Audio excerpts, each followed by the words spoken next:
ನಮಸ್ಕಾರ ಚಕ್ರವ್ಯೂಹ ಕಾರ್ಯಕ್ರಮಕ್ಕೆ ಸ್ವಾಗತ ನಾನು ಸೌಮ್ಯ ವೀಕ್ಷಕರೇ ಸಂಸತ್ ಮೇಲೆ ಉಗ್ರರ ದಾಳಿಯಾಗಿ ಇವತ್ತಿಗೆ ಸರಿಯಾಗಿ 22 ವರ್ಷ ಆ ದಾಳಿಯಲ್ಲಿ ಹುತಾತ್ಮರಾದವರನ್ನ ಸ್ಮರಿಸಿ ಆರಂಭವಾದ ಇವತ್ತಿನ ಸಂಸತ್ ಅಧಿವೇಶನದಲ್ಲಿ ನಡಿಬಾರ್ದಿರೋ ಘಟನೆ ನಡೆದು ಹೋಯಿತು ವೀಕ್ಷಕರ ಗ್ಯಾಲರಿಯಿಂದ ನುಗ್ಗಿದ 4 ಜನ ಅಪರಿಚಿತರು ಇಡೀ ಸದನದಲ್ಲಿ ಆತಂಕ ಮೂಡಿಸ್ತಾರೆ ಬಣ್ಣದ ಕೆಮಿಕಲ್ ಸ್ಪ್ರೇ ಸಿಡಿಸ್ತಾರೆ ಸೆಕ್ಯೂರಿಟಿಗಳ ಕೈಗೂ ಸಿಗದೆ ಇರೋ ತರ ಟೇಬಲ್ಗಳ ಮೇಲೆ ಹತ್ತಿ ಹಾರಿ ದಾಂಧಲೆ ನಡೆಸ್ತಾರೆ ಖಂಡಿತ ಇವತ್ತು ಭಾರತದ ಪಾಲಿಗೆ ಬ್ಲ್ಯಾಕ್ ಡೇ ವೀಕ್ಷಕರೇ ಸರಿಯಾಗಿ 22 ವರ್ಷಗಳ ಹಿಂದೆ ನಡೆದಂತಹ ದುರ್ಘಟನೆಯನ್ನ ದೇಶ ಮರ್ತಿಲ್ಲ ಮೇಲಾಗಿ ಖಲಿಸ್ತಾನಿ ಭಯೋತ್ಪಾದಕ ಗುರುಪತ್ವಂತ್ ಸಿಂಗ್ ಪನ್ನೂನ್ ಇವತ್ತು ಅಂದ್ರೆ ಡಿಸೆಂಬರ್ 13ಕ್ಕೆ ಪಾರ್ಲಿಮೆಂಟ್ ಮೇಲೆ ದಾಳಿ ಮಾಡ್ತೀನಿ ಅನ್ನೋ ಬೆದರಿಕೆ ಹಾಕಿದ್ದ ಮೇಲ್ನೋಟಕ್ಕೆ ಈಗ ಸೆಕ್ಯೂರಿಟಿ ಬ್ರೀಚ್ ಅನ್ನೋ ಆರೋಪ ವಿರೋಧ ಪಕ್ಷಗಳಿಂದ ಬರ್ತಿದೆ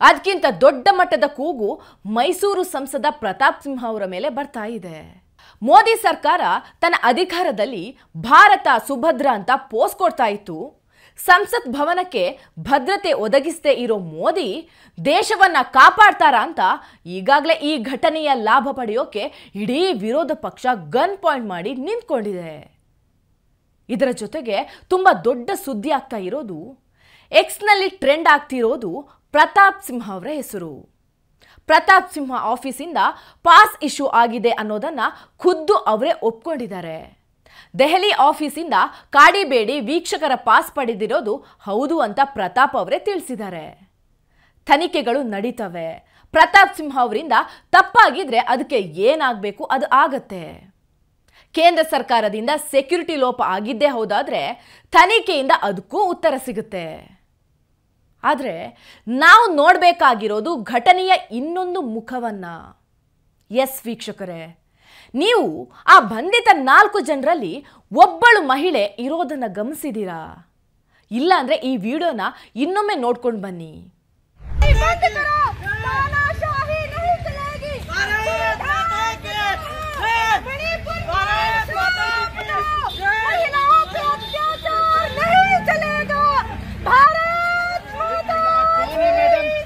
नारेबाजी कर रही हैं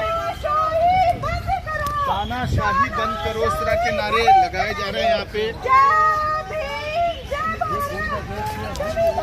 अत्याचार नहीं चलेगा तानाशाही बंद करो तानाशाही नहीं चलेगी वंदे संसद भवन के ठीक बाहर इसने कहा नारेबाजी नहीं हम किसी संगठन से नहीं है आम जनता है स्टूडेंट है हम क्योंकि हम बेरोजगार हैं हमारे माता पिता इतना काम करते हैं मजदूर किसान छोटे व्यापारी दुकानदार लेकिन किसी की बात नहीं सुनी जाती ये हर जगह हमारी आवाज को दबाने की कोशिश करते हैं ये तानाशाही नहीं चलेगी तानाशाही बंद करो तानाशाही बंद करो तानाशाही नहीं चलेगी भारत माता की जय ತುಂಬಾ ಸ್ಪಷ್ಟವಾಗಿ ಕೇಳ್ತಾ ಇದೆ ಅವಳ ಬಾಯಿಂದ ಬರ್ತಾ ಇರೋ ಮಾತುಗಳು ತಾನಾಶಾಹಿ ನಹಿ ಚಲೇಗಾ ತಾನಾಶಾಹಿ ನಹಿ ಚಲೇಗಾ ಅಂತ ಕಿರಿಚ್ತಾಳೆ ಅಂದ್ರೆ ಸರ್ವಾಧಿಕಾರ ನಡೆಯೋದಿಲ್ಲ ಅಂತ ಇದರ ಅರ್ಥ ಏನು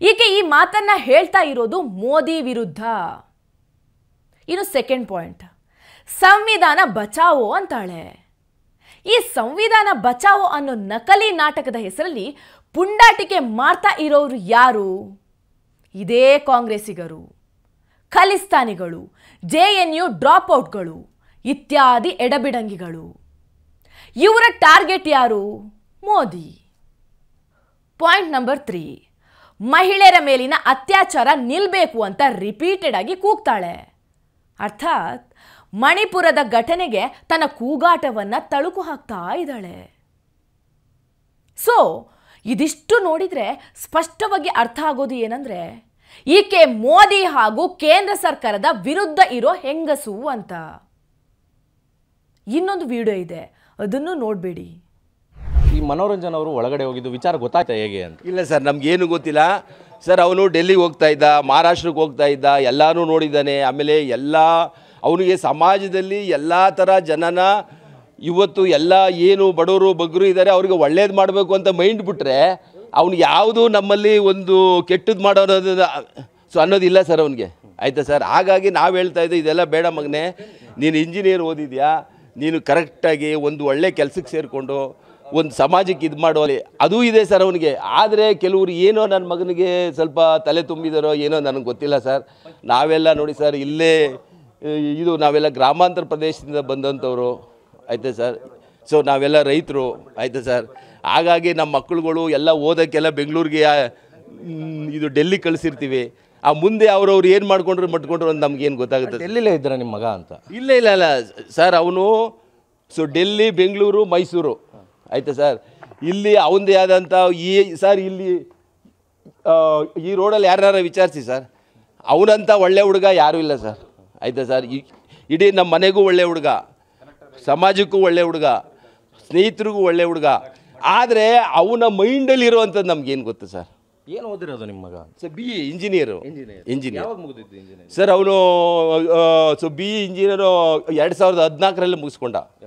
ಹೌದು ಸರ್. ಇದುವರೆಗೂ ಏನೋ ಕೆಲಸ ಮಾಡ್ತಾ ಇರಲಿಲ್ವ ಹೇಗೆ ಅಂತ? ಸರ್ ಅವನು ಕೆಲಸ ಅಂದರೆ ಈಗ ನೋಡಿ ಸರ್, ನನ್ನ ತೋಟ ಇತ್ತು, ಎಲ್ಲ ತೋಟ ನೋಡ್ಕೋತಾ ಇದ್ದ, ಅಲ್ಲಿ ಬರ್ತಾ ಇದ್ದ.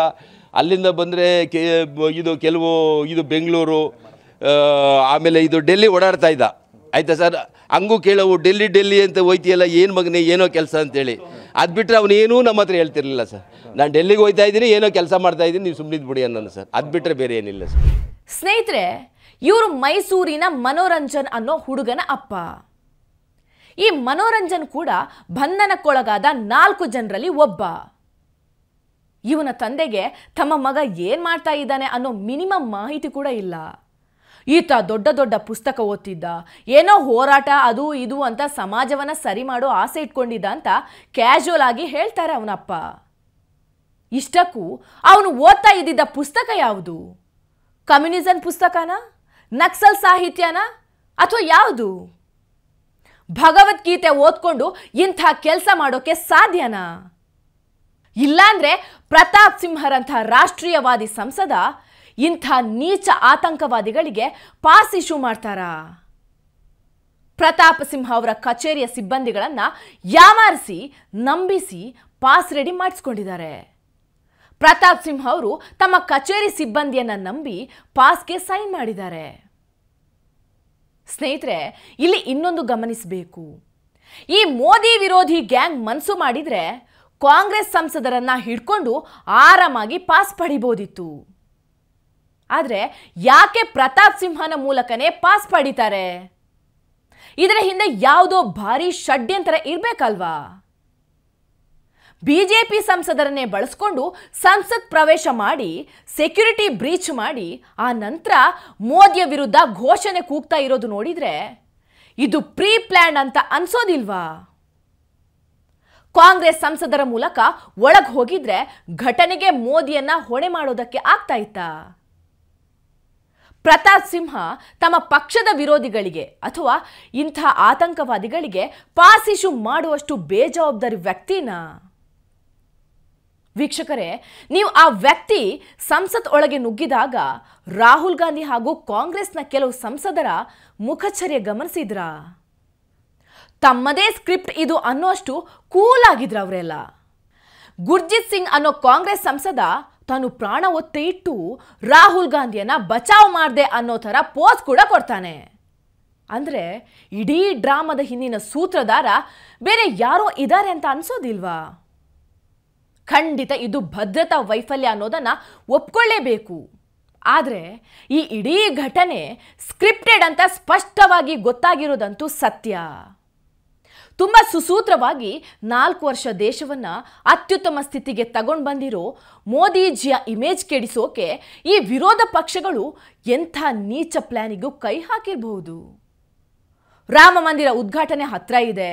ಮೊನ್ನೆಯಷ್ಟೇ ಆರ್ಟಿಕಲ್ 370 ರದ್ದಾಗಿದೆ. ಪಂಚರಾಜ್ಯ ಚುನಾವಣೆಯಲ್ಲಿ ಬಿಜೆಪಿ ಮೇಲುಗೈ ಸಾಧಿಸಿದೆ.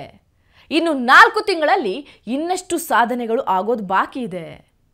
ಇನ್ನೊಂದು ಕಡೆ ತಮ್ಮ ಪಾರ್ಟಿಯ ಧೀರಜ್ ಸಾಹು ಮನೆಯಲ್ಲಿ ಕೋಟಿಗಟ್ಟಲೆ ಬ್ಲ್ಯಾಕ್ ಮನಿ ಸಿಕ್ಕಿರೋದು ಸುದ್ದಿಯಾಗಿ ಕಾಂಗ್ರೆಸ್ ಮುಖ ತೋರ್ಸೋಕೆ ಆಗದಿರೋ ಹಾಗೆ ಆಗಿದೆ. ಇದನ್ನೆಲ್ಲ ಮರ್ತು ಹೋಗೋ ಹಾಗೆ ಮಾಡಬೇಕು ಅಂದರೆ ಇಂಥದ್ದೊಂದು ಆತಂಕವಾದ ಸೃಷ್ಟಿ ಮಾಡಿ ಅದನ್ನು ಮೋದಿ ಹಣೆಗೆ ಹಚ್ಚಬೇಕು. ಅದಕ್ಕೋಸ್ಕರ ಈ ವ್ಯವಸ್ಥಿತ ಸಂಚು ಪ್ಲಾನ್ ಆಯ್ತಾ? ಈ ಹಾದಿಲಿ ಪ್ರತಾಪ್ ಸಿಂಹ ಅವರು ಬಲಿಪಶು ಆದ್ರ? ನೋಡೋಣ ಏನೇನಾಗತ್ತೆ ಅಂತ. ಟಿವಿ ವಿಕ್ರಮ, ದೇಶ ನಿಮ್ಮ ಕೈಯಲ್ಲಿ. ಈ ಕಾರ್ಯಕ್ರಮ ನಿಮಗೆ ಇಷ್ಟ ಆಗಿದ್ರೆ ಲೈಕ್ ಮಾಡಿ, ಶೇರ್ ಮಾಡಿ. ಟಿವಿ ವಿಕ್ರಮದ ಕಾರ್ಯಕ್ರಮವನ್ನು ನಿರಂತರವಾಗಿ ವೀಕ್ಷಿಸಲು ಸಬ್ಸ್ಕ್ರೈಬ್ ಮಾಡಿ, ಬೆಲ್ ಬಟನ್ ಒತ್ತಿ.